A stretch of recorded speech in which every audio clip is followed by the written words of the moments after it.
Joshua Beach, Omega Apex 128 here for another edition of Josh's Vlog. Now, last time I left you off with the Philips CDI, if you recall correctly. Now, at the end of that video, I showed you a controller. And this controller, well, I don't have it right now. It's in a box somewhere, to be honest with you. So if you didn't notice, this is not exactly the background setting in which you're used to seeing. I moved out, I have my own place now. So, that's a good thing. Alright, good. Now, but the controller that I showed you last time, let's go ahead and take a look. Take a good look at it. Do you recognize it yet? You'll see next time. Remember that? The gray controller with the 8-directional pad and the one single action button on top of it? Well, if you'll remember, the last time we talked about the Philips CDI, it was by Magnavox. Magnavox, obviously a subsidiary of Philips. Well, this time we'll be covering another system by the Magnavox. Now, I'm sure a lot of you probably jumped to the assumption that, you know, taking a look at that controller, Magnavox, old school, you're probably thinking Magnavox Odyssey. Well, yes, as it is true, the Magnavox Odyssey was the very first home video game console in 1972, and as much as I would love to cover bases with that, I don't have it. But I do have its successor, I'm sorry, the Odyssey 2, the Magnavox Odyssey 2. There it is right there. And quite honestly, it is just about as big as the Atari 5200. It is huge. But needless to say, this is actually the first version that came out in 1978. The only reason I was able to just show you the controller last time, if a lot of you know, the second version of the Magnavox Odyssey that was released actually had the controllers hot-wired right to the system. They weren't detachable. So, the thing I liked about them is that they're the same, again, the same controller port that you find on the Sega Genesis and the Atari 2600. So there goes the compatibility thing again.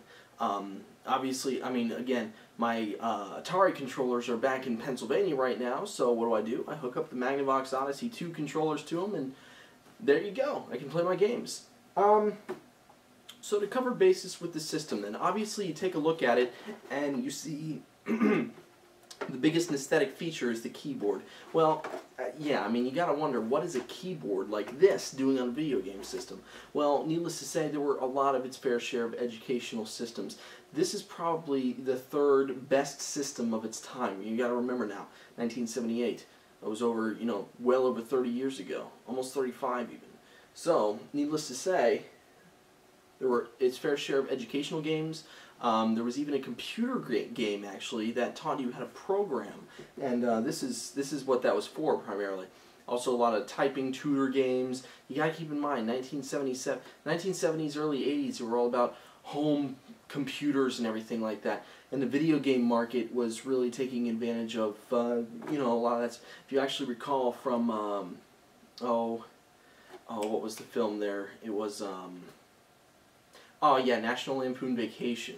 In the beginning of that, Clark is detailing his family's travel across the United States for, you know, the trip from Chicago to Wally World in California, and he's doing it on basically a home video game console. I honestly don't think it's an actual console. I can't remember for sure. I know, you know, during his explanation and programming that he did for the trip, his son and daughter start playing a game.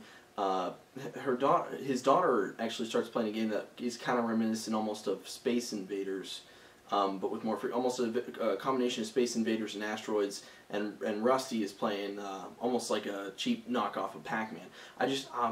I tried watching the clip. I look as hard as I can, but honestly, I don't know what it is. I honestly think it might be a Commodore that they're playing, but I'm not sure. But back to the Odyssey 2 anyway. It had the keyboard for the programming and everything like that. Had its fair share of add-ons that included, this would probably be one of the first video game consoles that had voice technology as an add-on feature. Obviously, the Intellivision has the IntelliVoice voice synthesis module, as you know. Thanks to the Angry Video Game Nerd, of course, he detailed that. Uses, you know, how many people do you know have 4 IntelliVoice voice synthesis modules and use them as bookends, you know, as he would say. But you know, it's a unique console at the time. Games are just as unique as well. You had a lot of educational games. This one is called Take the Money and Run. It actually says here, you're trapped in an electronic labyrinth of more than 1 trillion economic mazes. It's a rat race to end all rat races. And it actually says right in the instructions that it takes place in the year 231,000 AD. I mean, come on, we're going to be dead by then.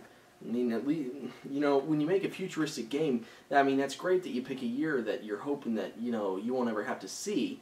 You know, kind of like with whole, you know, a lot of people all PO'd about Back to the Future, saying, you know, hover cars, the hoverboard, self-lacing shoes. Of course, they're going to be wrong about that. But I mean, if you know you're going to be wrong, at least make it for like 2050 or something instead of 15.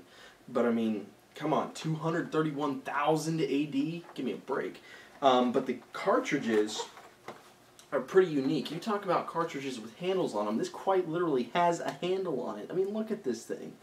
I mean, seriously. You absolutely have no problem pulling that out of the system, I'll tell you that right now. But needless to say, its popularity was quite well. I mean, it lasted for quite some time. It was actually pretty unique because this is one of those consoles that came out in the United States first and Japan second. Go figure, right? But I can't get mine working right now. This was the console, the Magnavox Odyssey, the Magnavox Odyssey 2, and the Wonder Wizard. Those three, Wonder Wizard, yeah, those 3 consoles, because the Wonder Wizard was made out of an old Magnavox Odyssey. The Wonder Wizard and all 3 of those consoles basically take this strange connector TV switch that you only find with those consoles, and this one that I got, it didn't come with that switch. I've desperately tried to find it, even just trying to find it on its own on, you know, third-party websites, auction sites, Craigslist. I mean, just, you know, just doing everything I can in my power to try to track one down, but it just seems like I can't get one without a console. So really getting the actual original Magnavox Odyssey or the Wonder Wizard would be the only way to go in that case. But otherwise, like I said, it's a good console for its time.